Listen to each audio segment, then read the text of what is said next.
ദേശീയ പണിമുടക്കിനെതിരെ കാന്തപുരം വിഭാഗം ഹർത്താലുകൾ വ്യക്തി സ്വാതന്ത്ര്യത്തിന് നേരെയുള്ള കടന്നുകയറ്റമാണെന്ന് എപി അബ്ദുൽ ഹക്കീം അസരി പറഞ്ഞു. ഇന്ത്യയിലുടനീളം പ്രഖ്യാപിച്ച പണിമുടക്ക് കേരള അതിർത്തിക്കപ്പുറത്ത് അനുകരണങ്ങൾ ഉണ്ടാക്കുന്നില്ല. ജനജീവിതം സ്തംഭിപ്പിച്ചുള്ള സമരം തൊഴിലാളി യൂണിയനുകളിലും പാർട്ടികളിലുമുള്ള വിശ്വാസം നഷ്ടപ്പെടുത്തുമെന്നും അബ്ദുൽ ഹക്കീം അസരി പറഞ്ഞു.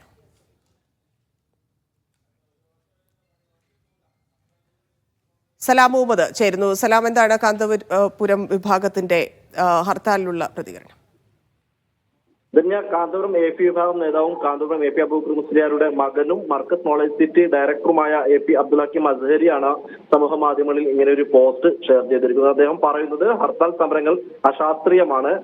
ഇന്ത്യയിലുടനീളം പ്രഖ്യാപിക്കപ്പെട്ട ഒരു പണിമുടക്ക് കേരളത്തിൽ മാത്രം എങ്ങനെയാണ് ഈ രീതിയിൽ ഒരു ഹർത്താൽ രൂപത്തിലാകുന്നത്? കൂടാതെ കേരളത്തിന്റെ അതിർത്തിക്കപ്പുറത്ത് ഒരു അനുകരണങ്ങൾ ഉണ്ടാക്കാനും ഈ പണിമുടക്കിനാകുന്നില്ല. എന്തുകൊണ്ട് കേരളത്തിൽ മാത്രം ഇതിങ്ങനെ ബാധിക്കുന്നു? കേരള ജനതയെ ആരായിരിക്കും പറഞ്ഞു പറ്റിച്ച് വശംവദരാക്കുന്നത് എന്ന് വിചിന്തനം നടത്തേണ്ടതുണ്ട്. ഈ രീതിയിലാണ് അദ്ദേഹത്തിന്റെ പോസ്റ്റ് പോകുന്നത്. ന്യായമായ ആവശ്യങ്ങൾ നേടിയെടുക്കാനുള്ള മറ്റു വഴികൾ ഉണ്ടായിരിക്കെ ജനജീവിതം സ്തംഭിച്ചുള്ള സമരങ്ങളിലേക്ക് എടുത്തുചാടുന്നത് രാഷ്ട്രീയ പാർട്ടികളിലും തൊഴിലാളി യൂണിയനുകളിലും ജനങ്ങൾക്കുള്ള താല്പര്യം നഷ്ടപ്പെടുത്താൻ കാരണമാകും. ചർച്ചകളിലൂടെയും സമവായങ്ങളുടെയും പ്രശ്നം പരിഹരിക്കാനുള്ള മാർഗങ്ങൾ തേടുകയാണ് അഭികാമ്യം എന്നാണ് അദ്ദേഹം പറഞ്ഞു വെക്കുന്നത്. ഏതായാലും ഇന്ന് പണിമുടക്ക് പ്രഖ്യാപിക്കപ്പെട്ട സാഹചര്യത്തിൽ ഈ കേരളത്തിൽ എല്ലാ തൊഴിലാളി വിഭാഗങ്ങളും ഈ സമരത്തോട് ഐക്യദാർഢ്യം പ്രഖ്യാപിക്കുകയും കൂടാതെ ജനജീവിതം പൂർണ്ണമായും സ്തംഭിക്കുന്ന ഒരു സാഹചര്യം തന്നെ ഉണ്ടായിരുന്നു.